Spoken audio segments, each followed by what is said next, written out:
Hello students, हमने last video में molarity के बारे में स्टडी किया था। आज हम अपनी नेक्स्ट कंसंट्रेशन टर्म के बारे में स्टडी करने वाले हैं, जो कि क्या है, मोल फ्रैक्शन। ठीक है, क्या है मोल फ्रैक्शन। इसकी डेफिनेशन पर आने से पहले मैं आपको सिंपल वे से समझाना चाहूँगी कि मोल फ्रैक्शन होता क्या है। फॉर एग्जाम्पल, आपके लिए मैं एक बहुत डिलीशियस सी आइटम बना रही हूँ, दैट इज़ योर टोस्ट। ये क्या आपका टोस्ट है। सैंडविच खाते हो ना आप सभी, तो ये आपका क्या है, टोस्ट है। ठीक है, अब इस टोस्ट के कितने पार्ट हैं? दो। इस टोस्ट के दो पार्ट हैं। पहले ये टोस्ट सिर्फ मेरा था, ये टोस्ट। अब क्या हुआ कि बाय चांस उस दिन घर में मेरी फ्रेंड आ गई। मेरे पास तो एक ही टोस्ट बनाया था मैंने अपने लिए। क्या बनाया था? एक ही टोस्ट बनाया था। तो पहले ही पूरा मेरा था, बट बाय चांस कौन आ गई? मेरी फ्रेंड आ गई, है ना भाई। तो अब क्या हुआ? अब ऐसा तो है नहीं कि मैं खाऊंगी अकेले अकेले, वो देखेगी मुझे बैठकर। तो अब क्या हुआ, मुझे अपना शेयर, हाफ शेयर उसको भी देना पड़ा उसमें से। ठीक है, तो मतलब मुझे टोटल में से कितना ऑब्टेन हुआ? आधा ही ऑब्टेन हुआ ना मुझे। टोटल कितना था? ये एक ये पोर्शन हो गया, एक ये पोर्शन हो गया। मुझे तो कितना ऑब्टेन हुआ? हाफ ही ऑब्टेन हुआ ना।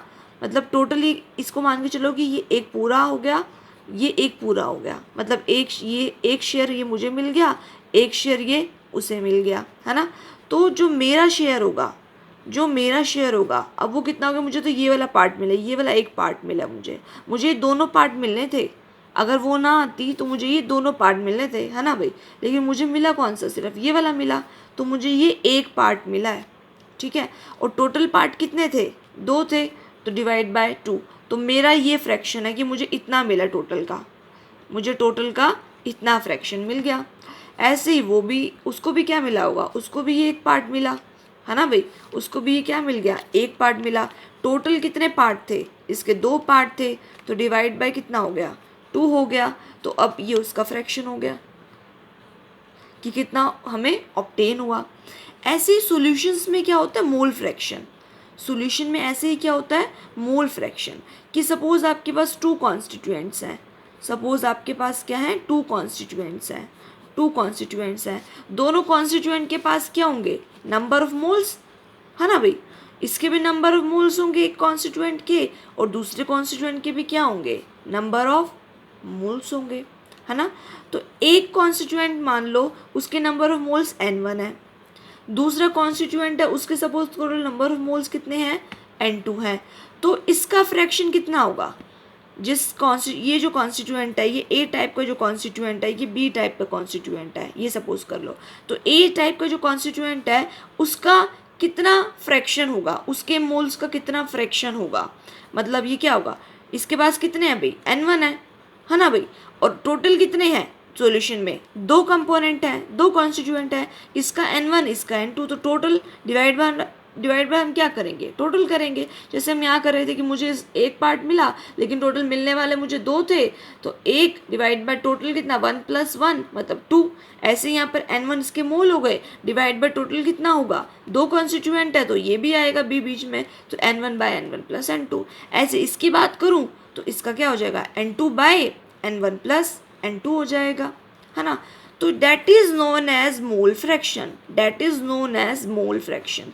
अब ये ए काइंड का कंपोनेंट का मोल फ्रैक्शन था, ये बी काइंड के कंपोनेंट का मोल फ्रैक्शन था। इस ए को सपोज कर लो ये सोल्यूट था। सॉल्यूशन में भाई हम क्या बात करते हैं? बाइनरी सॉल्यूशन की बात करते हैं। अभी मैंने आपको स्टार्टिंग की जो वीडियो थी, मैंने आपको बताया था व्हाट आर बाइनरी सॉल्यूशंस, जिसमें ओनली 2 कंपोनेंट्स हो। एक तो क्या हो? सोल्यूट हो, और दूसरा क्या हो? सॉल्वेंट हो। एक सोल्यूट हो और दूसरा क्या हो? सॉल्वेंट हो। तो अब ए कंपोनेंट को मान लो वो सोल्यूट है, बी कंपोनेंट को मान लो वो सॉल्यूशन है। ठीक है ना। तो ये मोल फ्रैक्शन किसका आ गया? सोल्यूट का। ये मोल फ्रैक्शन किसका आ गया? बोलो भाई, किसका आ गया? सॉल्वेंट का आ गया। क्लियर है आपको इतना? तो that is your mole fraction, कि जो भी दो कंपोनेंट प्रेजेंट है उसका कितना मोल है divide by total number of moles, ऐसे इसका कितना मोल है divide by total number of moles, that is your mole fraction. So simple है ना. यही मैंने यहाँ पर लिखा, देखो. It is defined as the unit of the amount of a constituent divided by total amount of the constituent, and the amount is expressing in moles. Amount को किस में express कर रहे हैं? moles में. Suppose the mole fraction of the solvent in the solution. अच्छा, mole fraction को किससे denote कर रहे हैं हम? x से. किससे denote कर रहे हैं? x से. और solvent के लिए मैंने क्या लगा दिया? 1. solvent के लिए क्या लगा दिया? 1. mole fraction के लिए मैंने क्या लगाया? x. सोलवेंट के लिए मैंने क्या लगा दिया? 1. तो that is equal to n1 इसके नंबर ऑफ मोल्स, सोलवेंट के नंबर ऑफ मोल्स n1 और divide by total number of moles, मतलब solvent plus solute. 1 stand for लगा लो सोलवेंट, 2 स्टैंड फॉर लगा लो सोल्यूट. क्लियर है आपको इतना? तो you get mole fraction of solute in the solution x2 is equals to n2 by n1 plus n2. Clear? अब देखो आगे.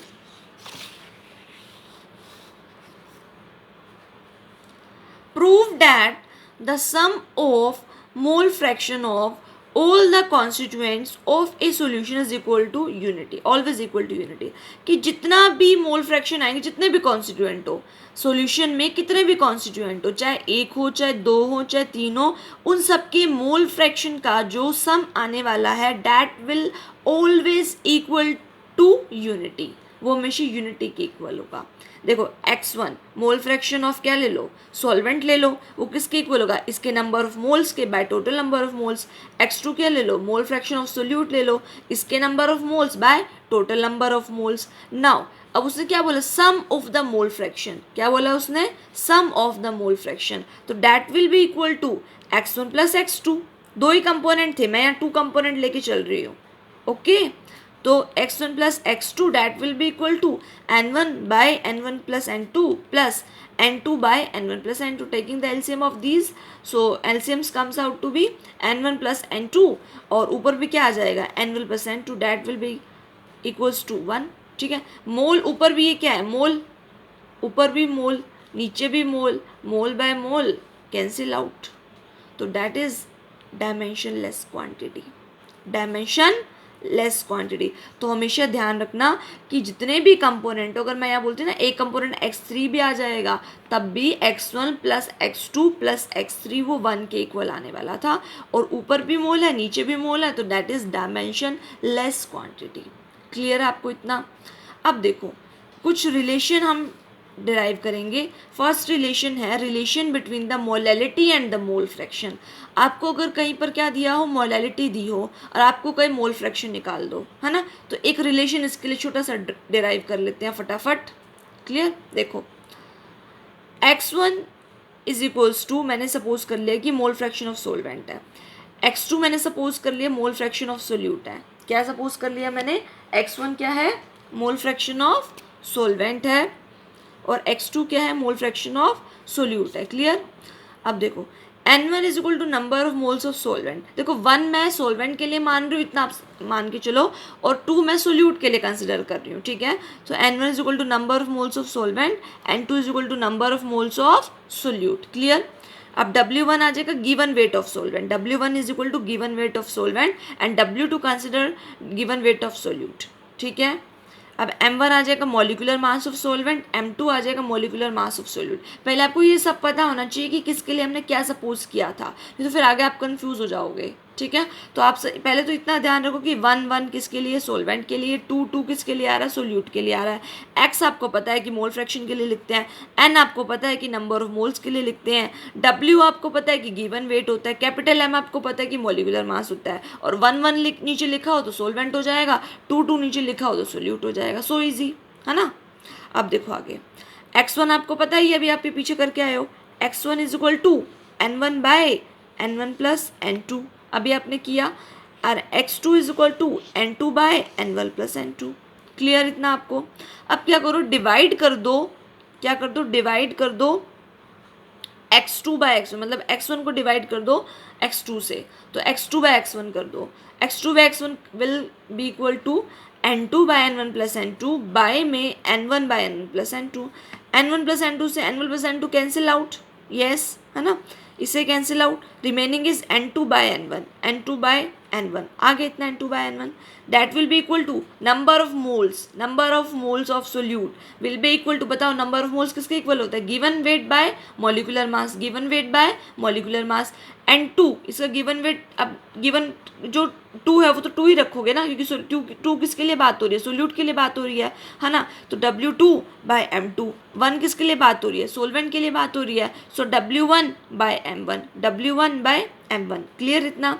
अब इसको क्या कर दो, बस नीचे वाले टर्म का क्या हो जाएगा, रेसिप्रोकल, नीचे वाले टर्म का रेसिप्रोकल, इतना तो आपको पता ही है ना भाई, तो W2 बाय में M2 इंटू इसका रेसिप्रोकल करोगे तो M1 बाय W1, इतना आ गया, क्लियर है इतना, आपको कोई डाउट नहीं ना। आगे देखो, अगर डाउट हो भी सही तो एक बार फिर से आप थोड़ा सा बैक जाके देखेंगे, क्लियर। अब देखो मैं रिलेशन किसके बीच में निकाल रही हूँ, मोलैलिटी और मोल फ्रैक्शन के बीच में, किसके बीच में निकाल रही हूँ, मोलैलिटी और मोल फ्रैक्शन के बीच में, यहाँ से इतना मैंने नहीं निकाल लिया। अब देखो मोलैलिटी का फॉर्मूला आपको पता ही है, number of moles of solute divided by mass of solvent in gram, अगर ग्राम में हो तो मल्टीप्लाई किससे करते हो आप, 1000 से मल्टीप्लाई करते हो। अब इसको आगे कंटिन्यू करो, मोलैलिटी को लिखते हैं स्मॉल m से, है ना, number of moles of solute, क्या लिखोगे number of moles of solute, W2 by, बोलो, given weight by molecular weight, M2 लिखोगे ना, मास ऑफ सोलवेंट क्या है, W1 से रिप्रेजेंट करोगे, मॉलिक्यूलर नहीं, गिवन वेट किससे रिप्रेजेंट करोगे, W1 से रिप्रेजेंट करोगे, मल्टीप्लाई किससे करोगे, इसको 1000 से मल्टीप्लाई करोगे, इतना हो गया, क्लियर है। अब देखो मैं ऐसा कर सकती हूँ कि यहाँ से देखो W2 bye M2 into W1, W2 bye M2 into W1, इसकी वैल्यू निकाल लूँ और यहाँ सब्स्टिट्यूट कर दूँ, इसकी वैल्यू निकाल के यहाँ सब्स्टिट्यूट कर दूँ, हो जाएगा ना। देखो यहाँ से क्या था, इसको यहाँ मैं ब्रैकेट में लिख रही हूँ, x2 by x1 is equal to W2 into M1 by W1 into M2, यहाँ से ये वैल्यू मुझे चाहिए, क्योंकि मैं यहाँ सब्स्टिट्यूट कर दूँगी वो वैल्यू, है ना, तो ये किसके इक्वल आ जाएगी, x2 बाय x1 इंटू ये M1 उधर मल्टीप्लाई में तो इधर जाके क्या हो जाएगा, डिवाइड में हो जाएगा, 1 बाय M1 हो जाएगा, क्लियर है, इज इक्वल टू ये value W2 by W1 into M2, ये आ जाएगी वैल्यू, इसको यहाँ पुट कर दो एक बार, x2 by x1 into M1 multiplied with 1000, ये वैल्यू जो थी ना यहाँ से मैंने निकाल ली और बस यहाँ पुट कर दिया और कुछ नहीं करा, ये किसके इक्वल हो गए, M के, M इज़ योर मोलैलिटी। अब देखो मैं क्या लिख सकती हूँ, x2, अच्छा अभी आपने एक चीज़ पढ़ी ऊपर, क्या पढ़ी कि x1 plus x2 always equal to 1, x1 plus x2 equal to 1, कि जितना भी मोल फ्रैक्शन का सम होता है 1 के इक्वल होता है, तो अगर x1 प्लस x2 1 के इक्वल है, x1 प्लस x2 किसके इक्वल है, 1 के इक्वल है, x1 प्लस x2 1 के इक्वल है, सो यहाँ से x1 की वैल्यू क्या आ जाएगी, 1 माइनस x2 नहीं आ जाएगी, x1 की वैल्यू 1 माइनस x2 आ जाएगी, क्लियर ना, तो यहाँ x1 की जगह मैं लिख दूँ 1 माइनस x2, ठीक है, एनी डाउट। उसके बाद मल्टीप्लाइड विद M1 और ऊपर क्या है 1000, ये किसके इक्वल हो गया, आपके M के, किसके इक्वल हो गया, M के, और M is your molality, M आपकी क्या है यहाँ पर, मोलैलिटी, क्लियर आपको इतना। अच्छा ये हमारा रिलेशन डिराइव हो गया किसके बीच में, मोलैलिटी के बीच में और मोल फ्रैक्शन के बीच में, मोलैलिटी के बीच में और मोल फ्रैक्शन के बीच में, जहाँ पर अब ध्यान रखना आप 2 टर्म्स सोल्यूट के लिए हमने ली थी, 1 टर्म सोलवेंट के लिए ली थी, इतना आपको ध्यान रखना है बस, ठीक है। तो x2 मतलब mole fraction of solute, 1 minus x2 कर दिया हमने, x1 था तो उसको 1 माइनस x2 कर दिया ताकि पूरी टर्म x2 टर्म फॉर्म में रहे, इसलिए किया जस्ट बस, ठीक है, इंटू M1 क्या है अब आपका यहाँ पर, M1 क्या है आपका यहाँ पर, मॉलिक्यूलर मास ऑफ सोलवेंट, ये आपका M1 हो जाएगा, क्लियर। ये आपका रिलेशन आ गया मोलैलिटी और मोल फ्रैक्शन में, मोलैलिटी और मोल फ्रैक्शन में रिलेशन आ गया। क्लियर है आपको इतना? अब देखो relation between the molarity and mole fraction, आपको ना बार बार ये डिराइव नहीं करना। आपको ये डिराइव मैंने इसलिए आपको समझा दिया था कि आपके माइंड में सेट हो जाए बात कि हमने कैसे कैसे किया था। तो आपको अब डायरेक्ट ये रिलेशन ध्यान रखना है। कहीं पर भी आपको क्या दे दी जाए, कि आपको मोलैलिटी दे दी जाए और आपको बोलेगा वो कि मोल फ्रैक्शन निकालो, तो you can easily calculate from this formula. तो आपको ये फॉर्मूला आपको ध्यान रखना है, ठीक है आपको? अच्छा, उसके बाद है relation between the molality and the mole fraction, molarity and the mole fraction. अब मैं इसको डेराइव नहीं कर रही, आपको डायरेक्ट रिलेशन बता रही हूँ। आपको वैसे ही मतलब वहाँ पर हमने मोलैलिटी से निकाला उसका फॉर्मूला पुट आउट करके, यहाँ आपको मोलैरिटी का फॉर्मूला पुट आउट करके निकालना है। तो आपको डायरेक्ट चीज़ को ध्यान रखना है। आप ध्यान रखिएगा मोलैरिटी और मोल फ्रैक्शन में क्या रिलेशन होता है।